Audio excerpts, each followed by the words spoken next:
Welcome to the Benzano Podcast, where we're calling a spade a spade. Great to be here with you guys today. There's a war going on outside nobody's safe from. WNBA fans, WNBA media, reporters, journalists, insiders. Oh, there's a war going on between these two sides. The fans doing what fans do. Hey, where's the news? You got any updates? Do we know who's visiting where? Where's De'Erica Hamby visiting? Is she taking visits some places? What's going on over here? And the WNBA media, reporters, journalists, whatever they call themselves, super fans, it is what it is. They're doing, well, kind of what the WNBA players do. Playing victim, being lazy, not going hard, not going all out, not trying to actually seek the information. They're just going to wait for the information to come to them. Is anybody willing to say, buck the system out there?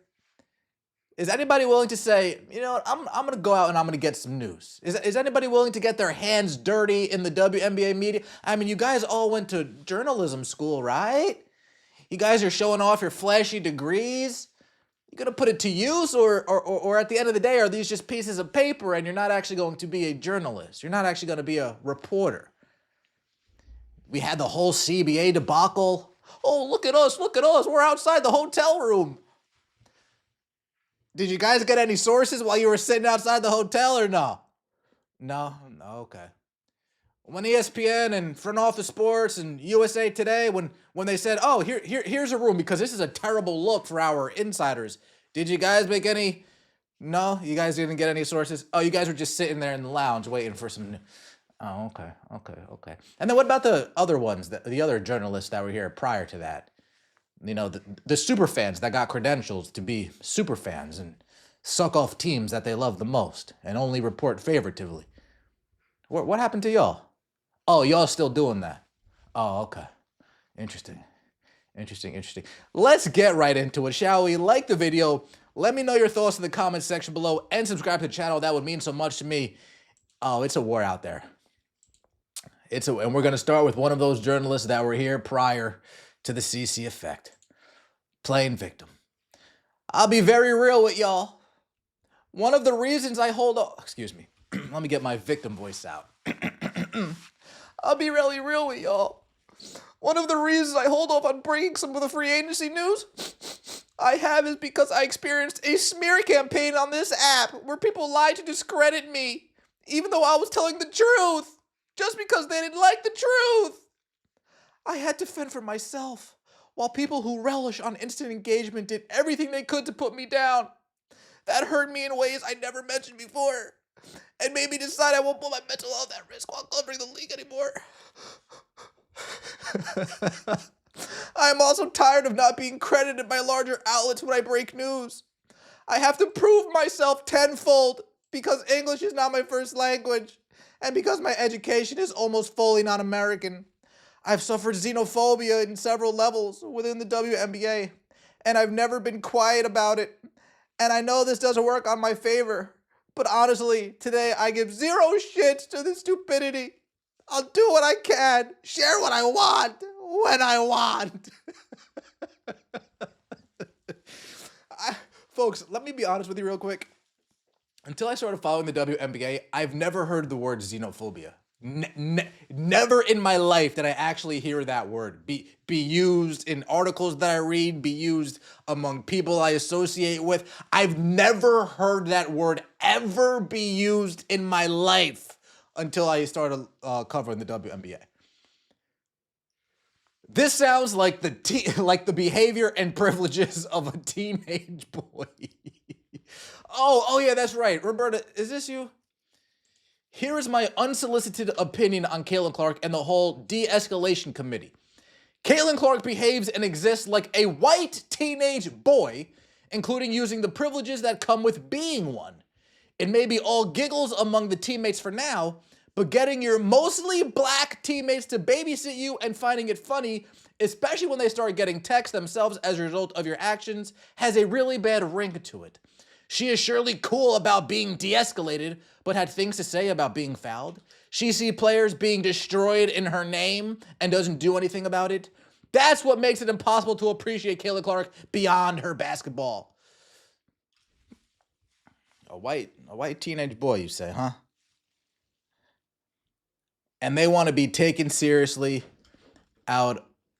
They want to be taken seriously after this. Yikes.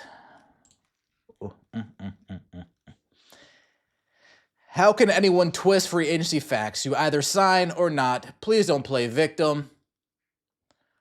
Oh my God, just post which free agents are visiting and considering which teams. No one got time for this pity party.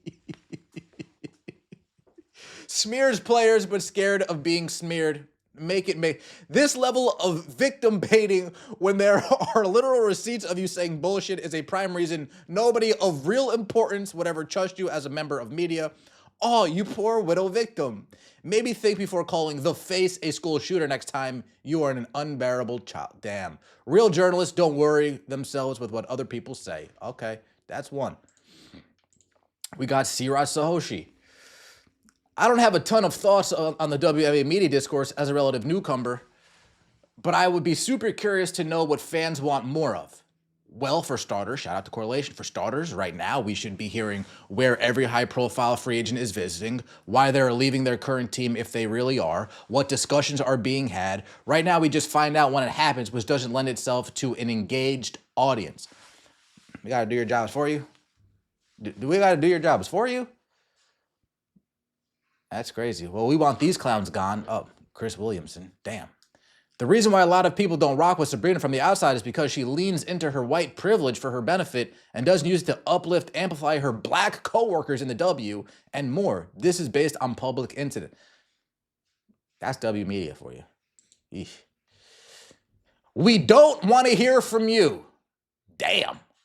More credible journalists, less of you, like a lot less of you. With those takes, the fans would like you to not comment. Damn. Now we got Sarah Jane Gamelli. I'm pretty sure most folks forgot today was the first day that players can negotiate with teams. They could officially sign on the 11th. While the offseason is condensed like any other sport, free agency can't be decided in a matter of minutes. Oh, that's why nothing got reported. Oh, okay, because it can't be decided nothing. These people are lazy. They're lazy. Why are you and your fellow journalists allowing the league to gag you on the most important free agency in league history? This is embarrassing. Then all the reporters are attacking fans online instead of doing their job. Yeah, it's crazy out here. It is a scary situation out here on the WNBA streets. Fend for yourself. Defend yourself at all costs. Folks, it's a club.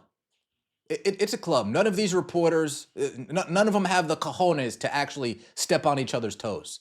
So they all just sit in the corner like this, waiting for news to come to them. That's what it is. There's no big dog actually trying to establish their spot in the yard. There's no WNBA journalist walking around the yard peeing on fence posts saying, yeah, this is my yard. Shams does that. Woj did it. Adam Schefter did it. Ian Rappaport does it. Who's going to be the one that just pees on the fence and say, yeah, this is my yard? Who's going to be the one that's not trying to be buddy-buddy with all the other reporters and journalists? Oh, you're my buddy. You're my pal. You're my friend. You got any news that I can't share? Shh. And let's be fair here. This is what the WNBA wants. The WNBA loves this. They have a bunch of shills just shilling all the time. They have a bunch of super fans just super fanning all the time. They don't want people that think differently.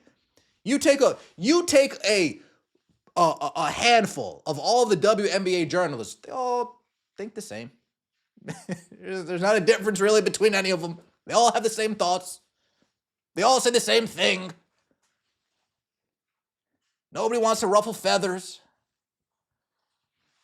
They're just happy to be there. They're just happy to be there. Let me know your thoughts in the comment section below. Like the video, hype the video, subscribe to the channel. That would mean so much to me. See you next time, and as always, take it easy.